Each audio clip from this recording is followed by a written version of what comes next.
Are you the type of person that look at life and thinks everything is just pure random, pure luck, and some people just seem to get everything they want randomly and other people don't get anything they want?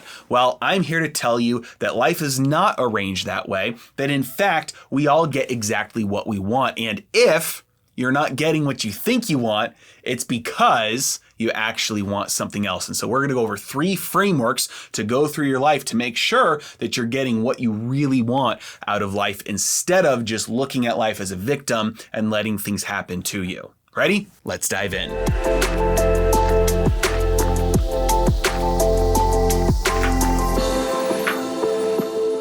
So I was recently chatting with a buddy of mine about these and I felt inspired to make this video because this is the framework and the way that I choose to live through life, and it's worked out very well for me. So we're going to go over 3 things here. Number 1 is actions versus outcomes. So a lot of times we look at an outcome and we say, hey, that would be nice. I would really want that, but I don't have it. Therefore, life is arranged against me instead of for me.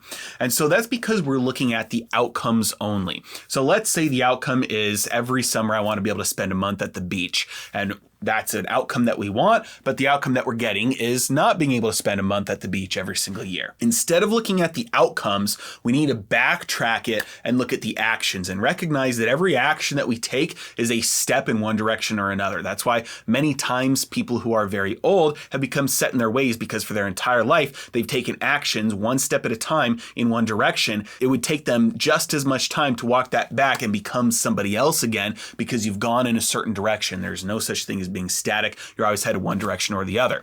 And so if you're looking at that beach vacation month on a beach, we backtrack that back, and maybe let's say we look at our habits on spending money on food. Let's say that once or twice or 3 times a day we eat out because we want the convenience and the flavor of eating out. But on the other hand, the other choice would be to go grocery shopping once a week and cook your food at home.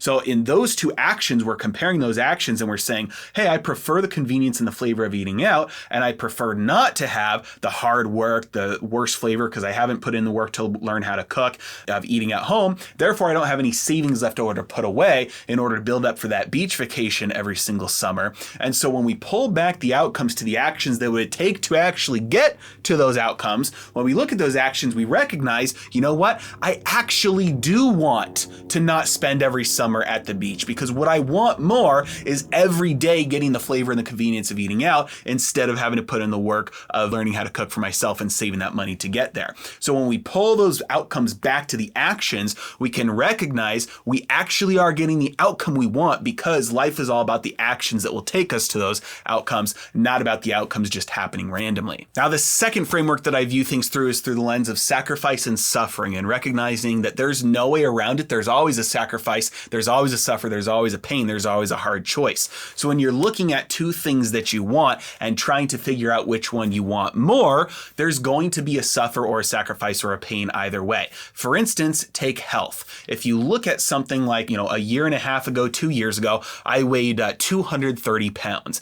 Up to that point in my life, I had decided that what I wanted more was stuffing my face, eating anything that I want, eating everything that I want, not working out. That did carry with it the pain of getting sick frequently, of not having energy to do things, of not having energy to do the extent of physical activity that I wanted to do. If I wanted to go on a hike or something like that, it caused pain. It also would carry with it the future sacrifice and suffering and pain of maybe not being able to walk my daughter down the aisle, of not being able to survive to old age, of not being able to wrestle with my grandkids someday. So there's suffering and pain and sacrifice in those choices that I was making. It just wasn't suffering and sacrifice and pain in that moment of being able to have that pleasure of eating all of that food that I wanted. Instead, about a year and a half ago now, was it a year and a half ago?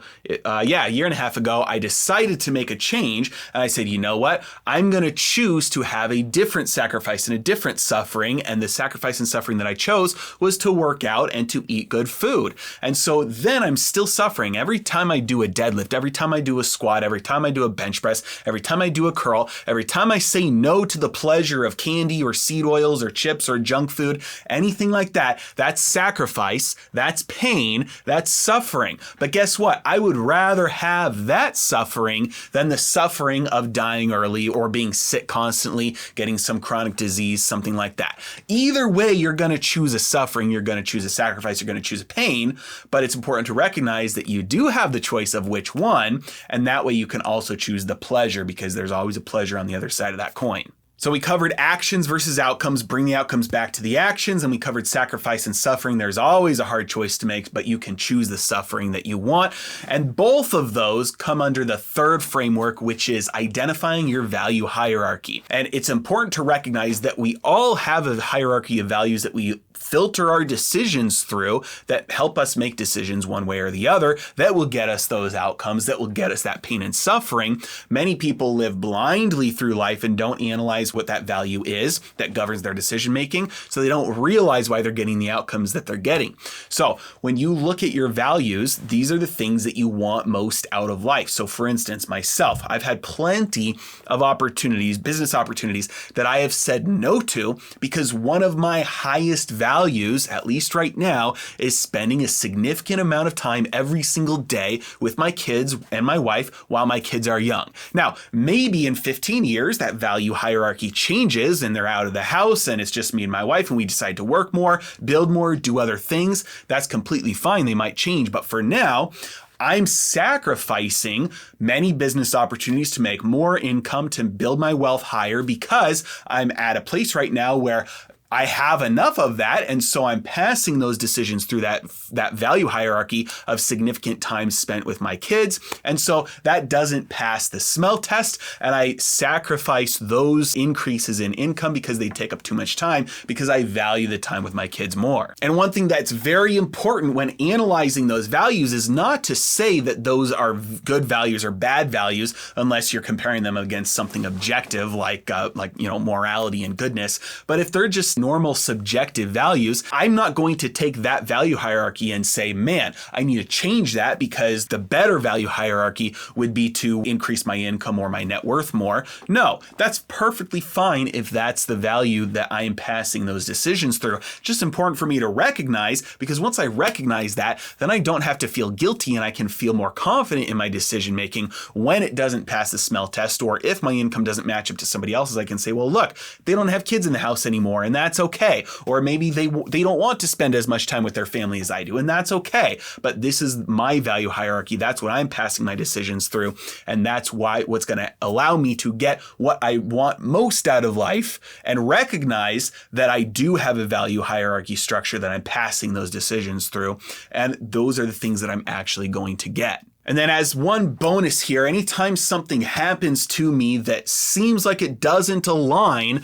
with something that I actually want, I have to go back through these three and compare it against those things, because things will come up. We are very unself-aware. It's very difficult to build self-awareness. So when something does happen in my life that seems to contradict the things that I've said and I've conditioned myself to try and build these practices and habits to achieve these things, when something happens that's contrary to that, I have to analyze that outcome, bring that outcome back to the actions that got me closer to that, and course correct. There's a feedback mechanism here, and it's very important to take things that happen to me that do not fit the things that I want, and bring them back through and filter through and recognize, hey, am I deceiving myself about what my highest values are? Am I deceiving myself about what actions will get me to the outcomes that I want? Am I deceiving myself about which sacrifice or suffering that I've chosen? And if so, do I need to course correct, or do I just now need to recognize that this is part of the outcome that I'm saying is something that I want most because of the actions that it would take to get something else instead? And if I recognize I'm deceiving myself, well, then I can course correct and change my habits and actions. Or I might recognize that, hey, I'm okay with that outcome happening because that is married to the other outcome that I want. And if I want to achieve that other outcome, like spending time with my kids, that's going to be something that I have to sacrifice, like potential income right now, something like that. So those are three frameworks that I use in order to make decisions to get everything I want out of life. And I hope that they'll be helpful to you. Please let me know if you have any criticism of that, any other advice or questions in the comment section below. Really appreciate you guys. Thank you so much for watching. Have a great day.